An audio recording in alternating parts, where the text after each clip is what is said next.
Quando pensamos na história da América Central, os dois primeiros nomes que provavelmente vêm à mente são os astecas e os maias. Embora os maias permaneçam até hoje uma das maiores influências culturais no início do México, eles já haviam desaparecido quando os conquistadores espanhóis desembarcaram no Novo Mundo, sua cultura sobrevivendo em pequenos bolsões nas terras que uma vez pertenceram ao seu império. Igualmente influentes na história da América Central foram os astecas, um dos maiores e mais poderosos grupos de pessoas que o mundo já viu. Quando os conquistadores chegaram pela primeira vez às terras e povos do Império Azteca, encontraram um enorme império, rico tanto em recursos quanto em população. Seus intensos rituais para os deuses chocaram os conquistadores, e suas cidades, trajes e terras eram diferentes de tudo que eles já tinham visto. Hoje discutiremos a ascensão, o reinado e a eventual queda do Império Azteca, examinando as principais figuras que o criaram e aquelas que, eventualmente, perderiam tudo para a iminente ameaça europeia. Vamos vivenciar guerras, mitologia, estilos de vida e cultura, enquanto voltamos centenas de anos até a época dos astecas, examinando como era estar vivo neste período sangrento e turbulento da história humana. Os astecas nasceram de uma terra tão incerta quanto aquela em que seriam lançados quando os espanhóis chegaram. No Vale do México, famoso por suas paisagens dramáticas de florestas tropicais, lagos, rios e planícies. Grandes aldeias, chamadas Altepetl, surgiram em meados do século XII. Os ancestrais dos astecas, que pretendiam habitar as margens de lagos como Texcoco, Xochimilco e Chalcotán, eram os Nahua. Essas pessoas vieram das terras do norte de Aztlán, e foi desta região que os astecas derivaram seu nome. Eles estavam procurando um lugar onde pudessem encontrar um novo assentamento, um que pudesse aproveitar ao máximo as terras férteis ao redor dos lagos, e um onde estariam livres de invasores e tribos rivais. Eles não tiveram sorte. Várias tribos já haviam se estabelecido na região. A tribo mais grande e poderosa na região eram os infames Azcapotzalco, que finalmente, eventualmente em 1325, permitiram que os primeiros astecas se estabelecessem no Vale do México, com uma condição: que eles permanecessem em uma ilha miniatura no meio do Lago Texcoco. Foi aqui que os astecas fundaram a lendária cidade de Tenochtitlan.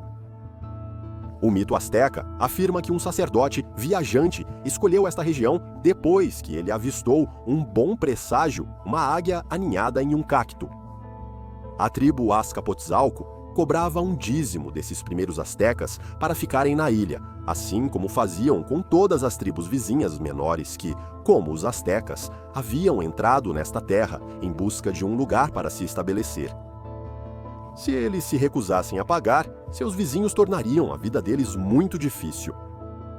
Este acordo continuou por mais de 100 anos, até que o Altepetl de Texcoco, vizinhos dos astecas, começou a protestar. Eles desafiaram a tribo Azcapotzalco, que por sua vez iniciou uma guerra com os rebeldes.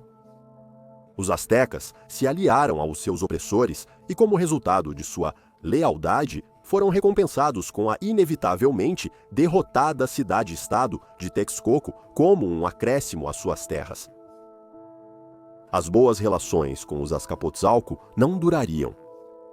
O rei Tezozomoc faleceria em 1426, o que provocaria uma guerra civil entre a tribo Azcapotzalco.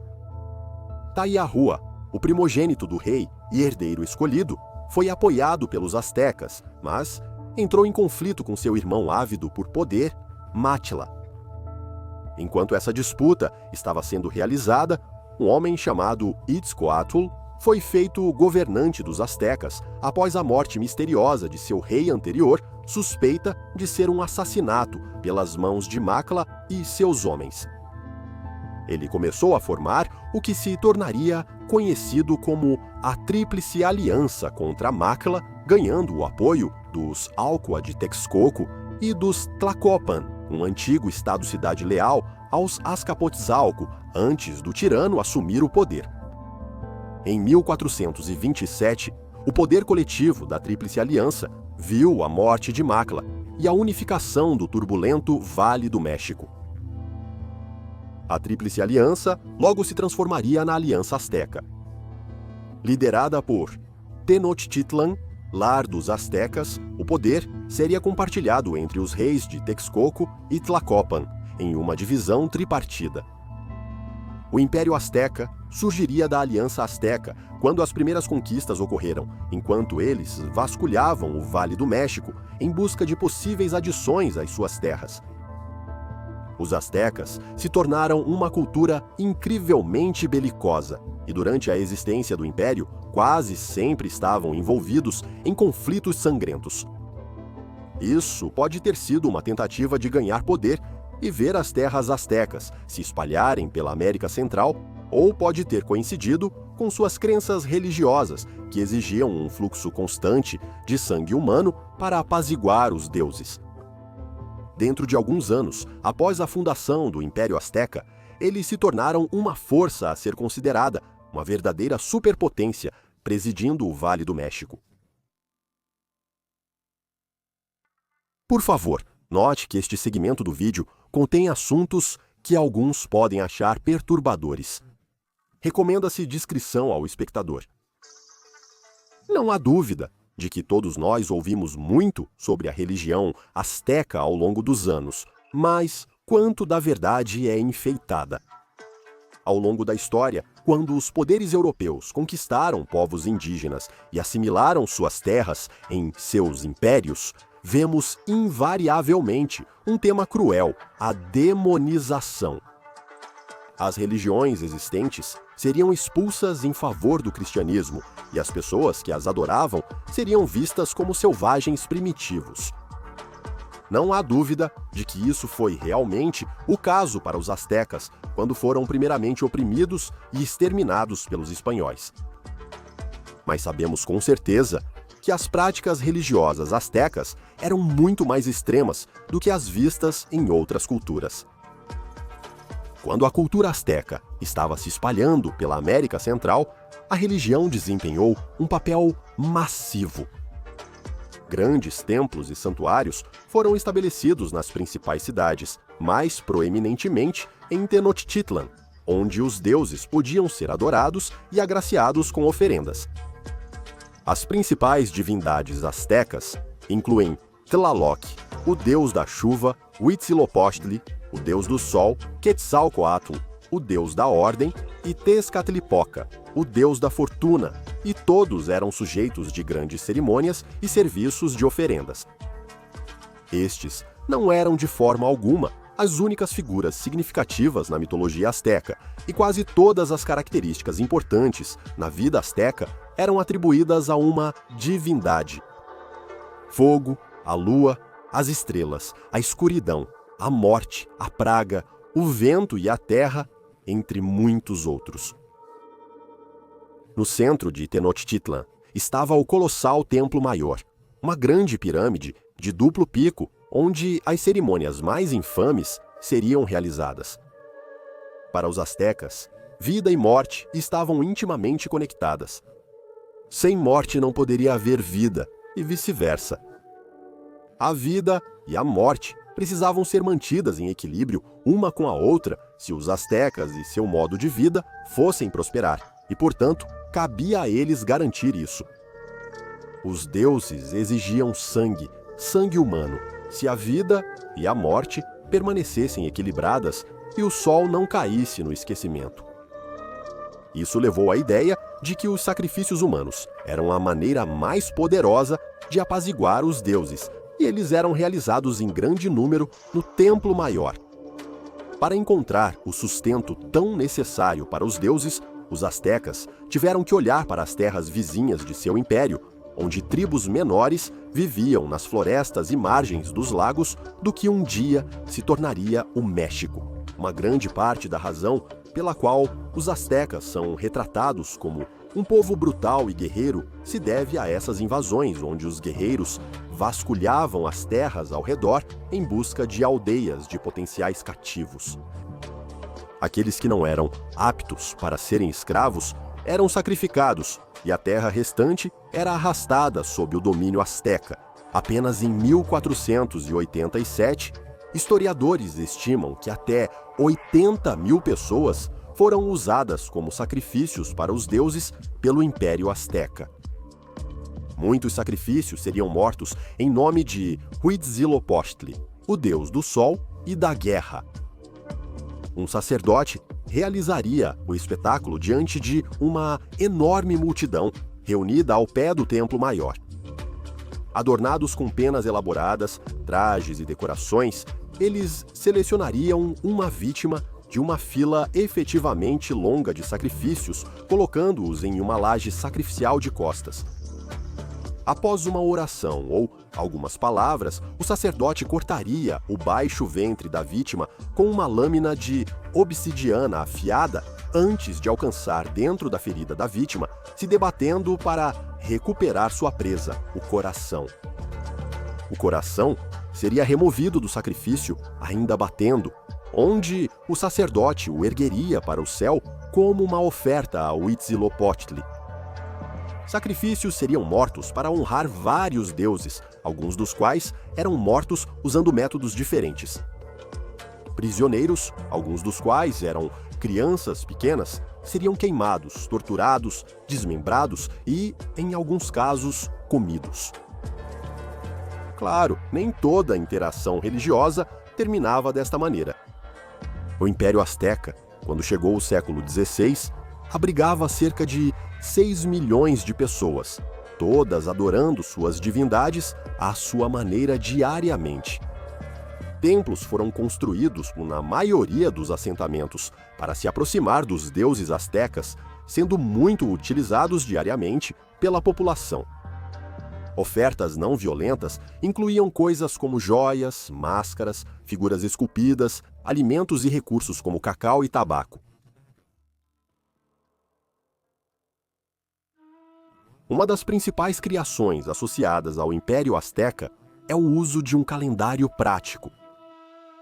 360 dias receberam nomes baseados em números em um sistema de contagem de dias, enquanto 5 dias não tinham nome. O ano ritual também foi dividido nisso em um calendário de 260 dias. Os 5 dias sem nome eram vistos como maus presságios, e era neles que se acreditava que um grande número de sacrifícios era oferecido para contrariar o azar.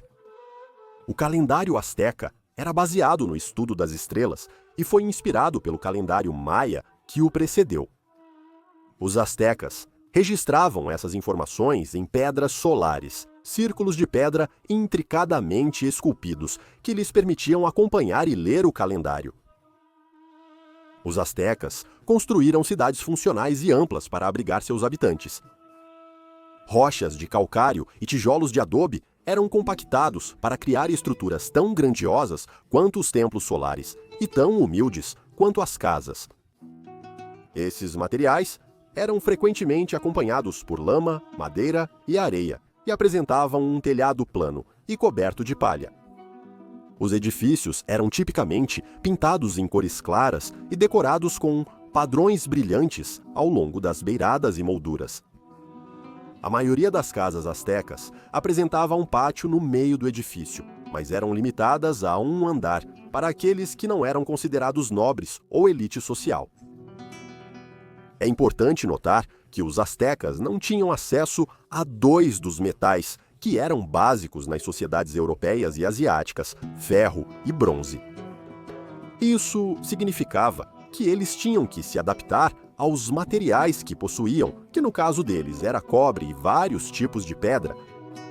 Nos primeiros anos, foram criadas simples lâminas de obsidiana ou sílex, que podiam defender de forma confiável um guerreiro, ao mesmo tempo que infligiam sérios danos ao seu oponente.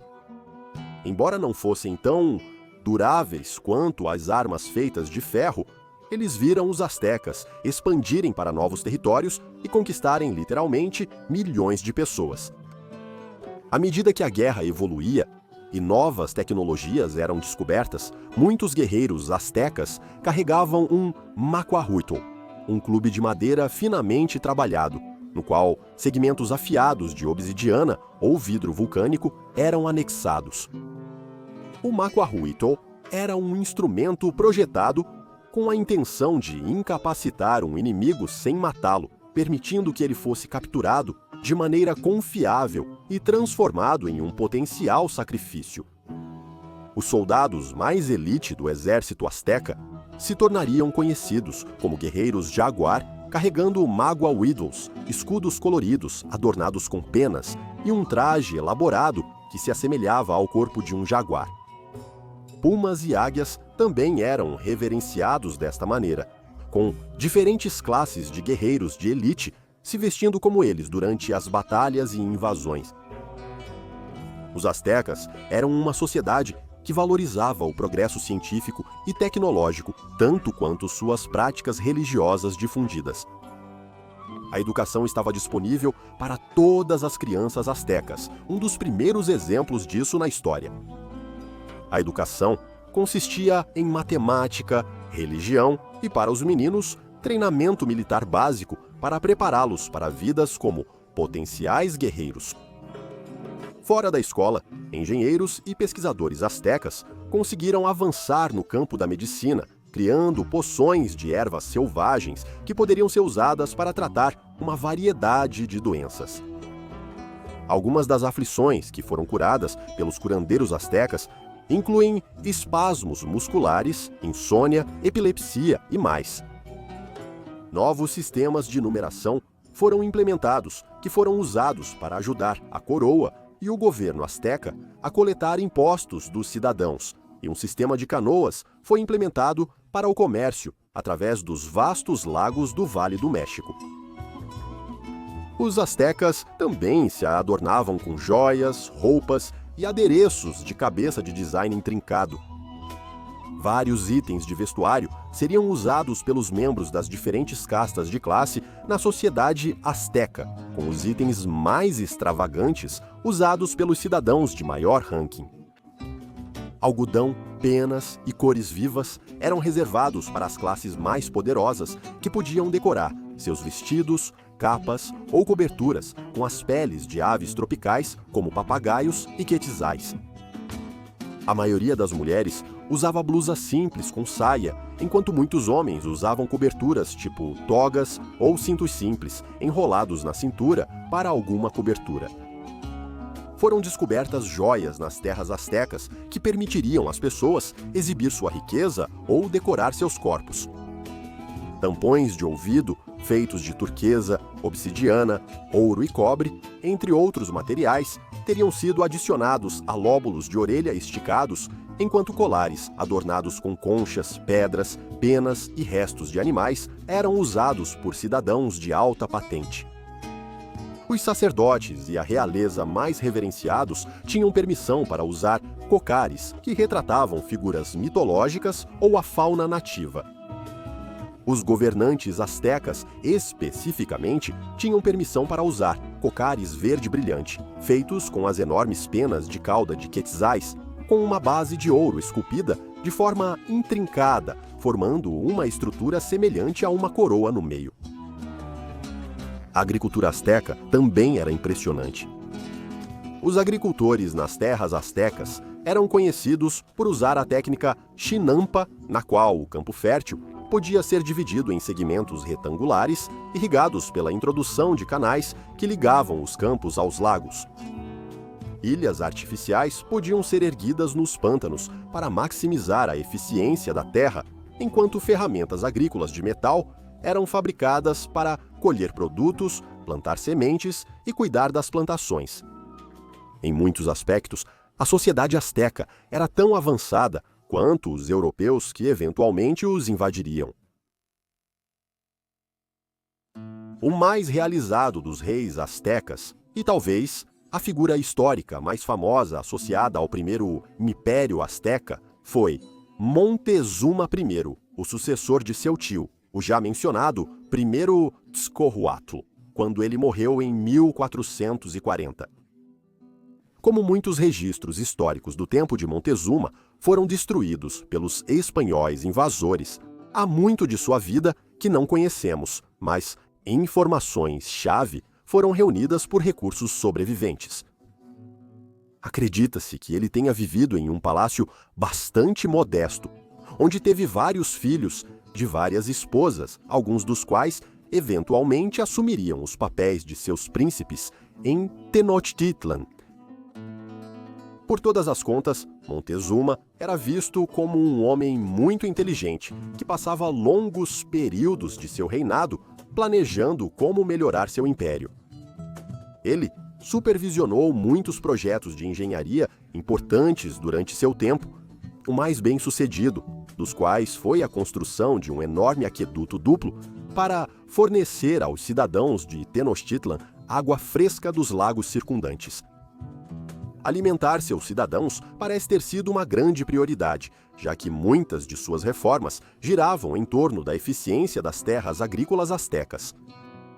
Especialistas agrícolas foram enviados para o campo para melhorar o rendimento das colheitas nas fazendas vizinhas, e métodos de prevenção de inundações foram implementados para momentos em que o nível da água ficava muito alto. Ele também introduziu uma série de leis controversas. Montezuma impôs limites à quantidade de bens de luxo que certos cidadãos poderiam desfrutar, criando uma grande divisão de classes.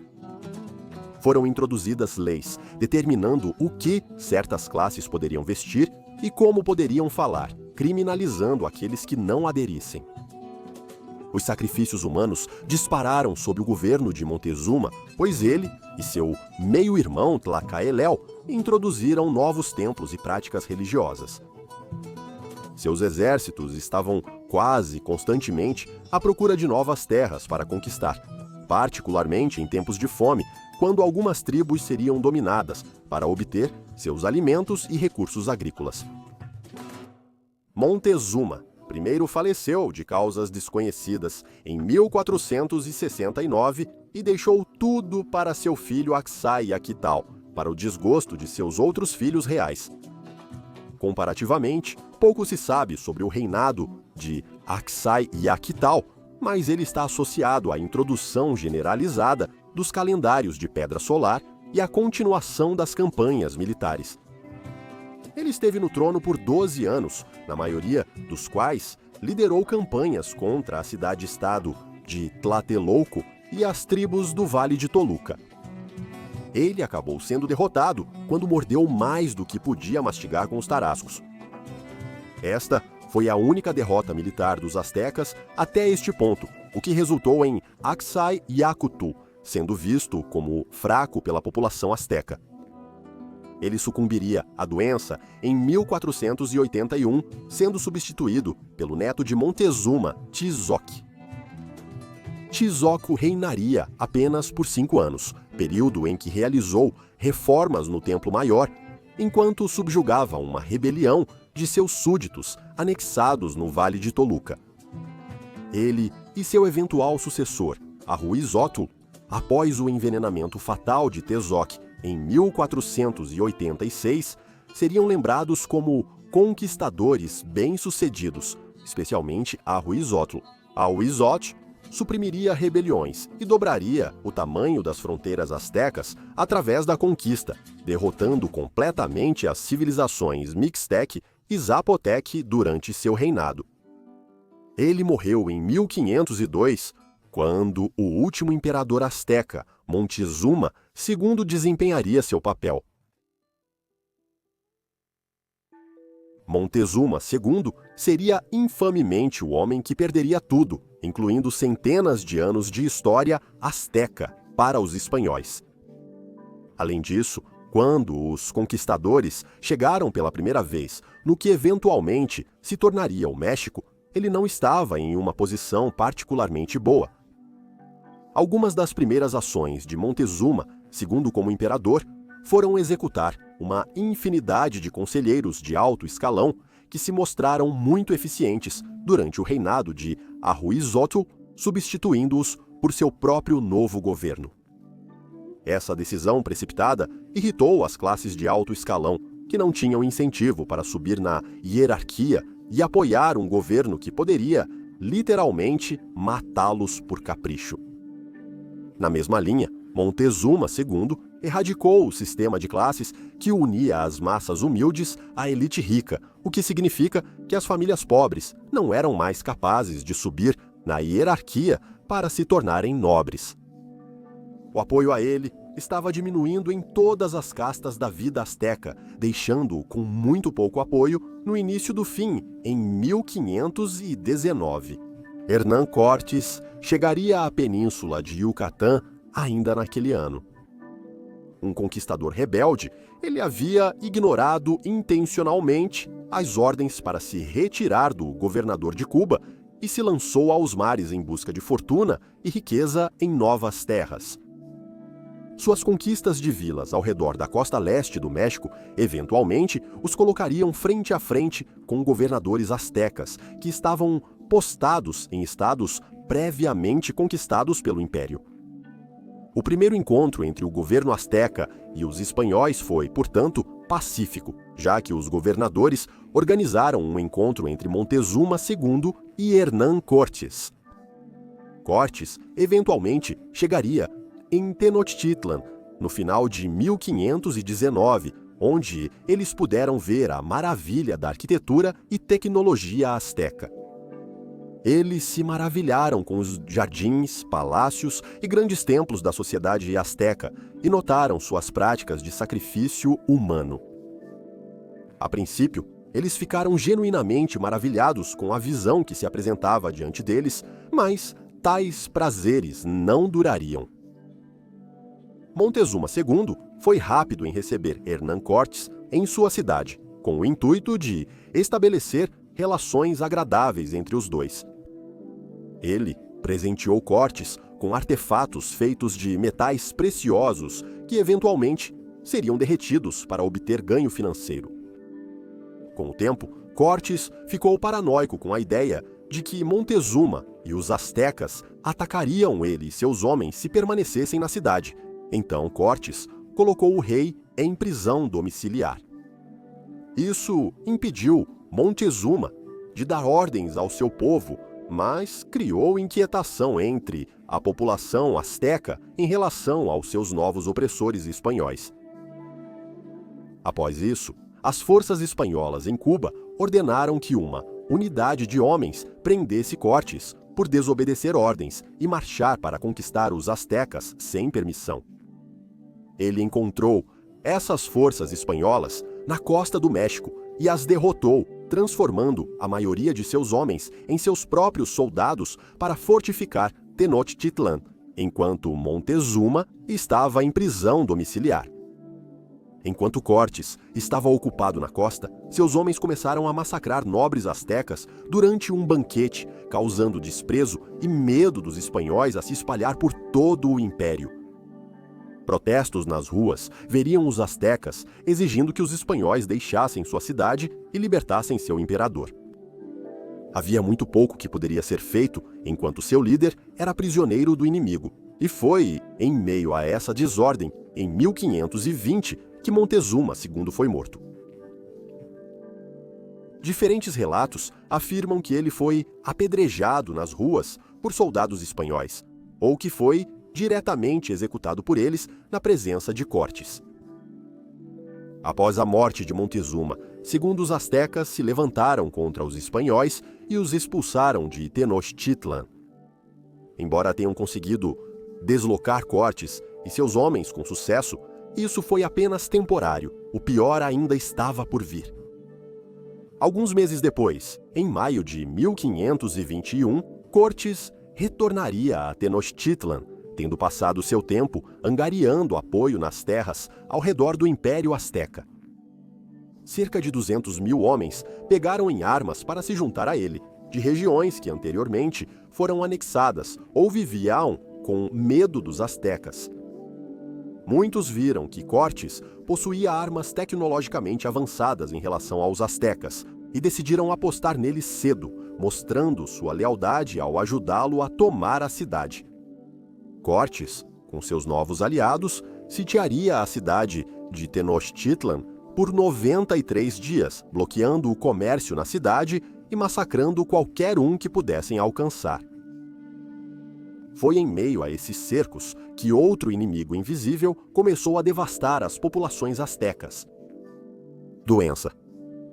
Muitos dos conquistadores espanhóis que vinham lutando contra as forças astecas e ocupando Tenochtitlan nos últimos anos estavam carregando varíola, uma doença que para os europeus não era fatal.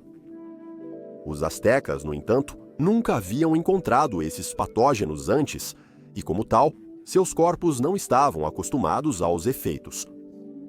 Não havia cura disponível e, como tal, os cidadãos astecas se encontraram morrendo em massa sem que os conquistadores sequer tivessem que levantar um dedo. À medida que os cidadãos de Tenochtitlan sucumbiam aos milhares, pouco podia ser feito para descartar, com segurança, os corpos com os exércitos espanhóis invasores do lado de fora. Como resultado, a doença continuou a se espalhar, causando pânico e caos generalizados. Com os astecas enfraquecidos e devastados pela doença, os espanhóis usaram suas armas avançadas para concluir a conquista. Enquanto os guerreiros astecas normalmente lutavam com clavas, mágoa-ruio e lâminas de obsidiana, eles vieram armados com mosquetes, canhões, lanças, lâminas de aço e muitos lutaram a cavalo.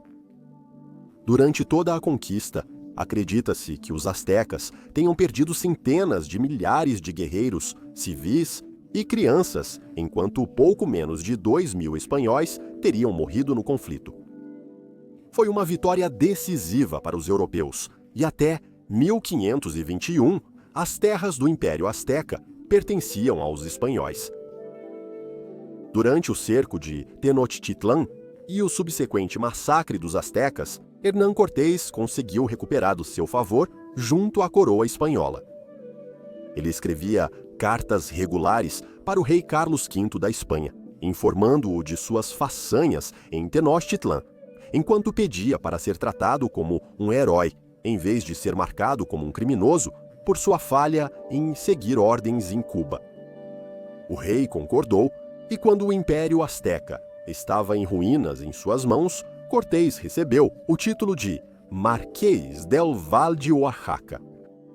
Isso permitiu que ele governasse pessoalmente muitas das terras que havia conquistado, até que ele assumiu outras funções, subjugando rebeldes em Honduras.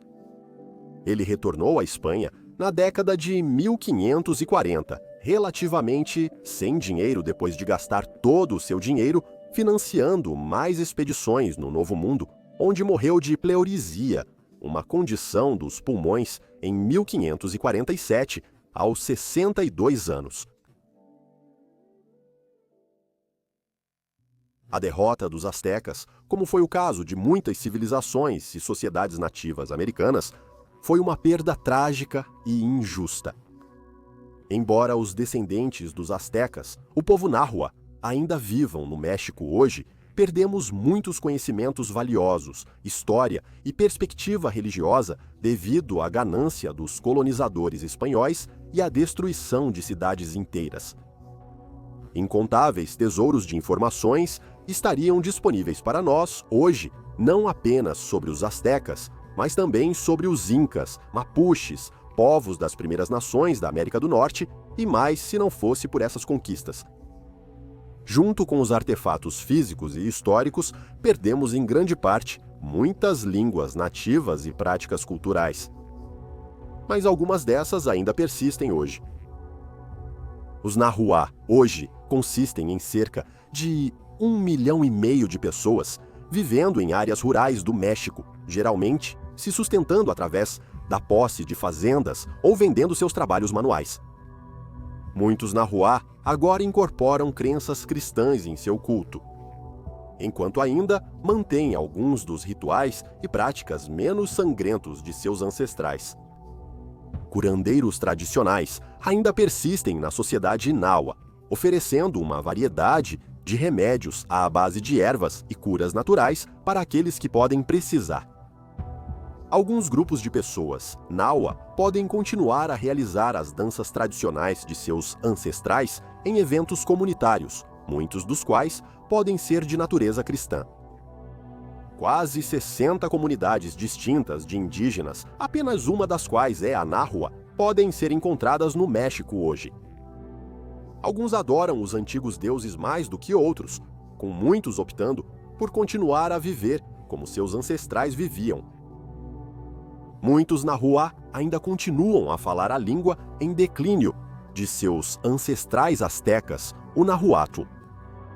Hoje, a maioria dos seus falantes vive nas regiões de Veracruz, Pueblo, Hidalgo ou Guerrero, no México, com falantes isolados nas áreas fronteiriças dos Estados Unidos.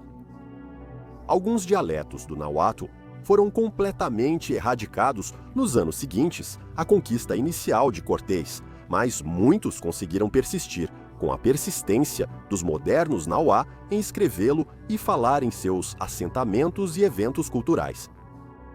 Apesar das dificuldades que enfrentaram no passado, as populações Nahua parecem estar estáveis e a cultura não corre o risco de desaparecer em um futuro próximo. Os astecas eram um império complicado. Como suas práticas religiosas eram muito diferentes das nossas quando os europeus os encontraram pela primeira vez, é fácil focar no derramamento de sangue e na cultura belicosa dos astecas. Mas isso pode distorcer nossa visão do que foi facilmente uma das civilizações mais altamente desenvolvidas e poderosas em toda a América pré-colombiana. Os astecas eram habilidosos artesãos, políticos, planejadores urbanos e artistas, além de guerreiros. Eles conseguiram expandir suas fronteiras enquanto mantinham uma boa relação com seus aliados e até tentaram interagir pacificamente com os espanhóis antes de sua aniquilação prematura. É por essas razões que os astecas serão lembrados como uma das civilizações mais fascinantes que a história humana já viu até hoje.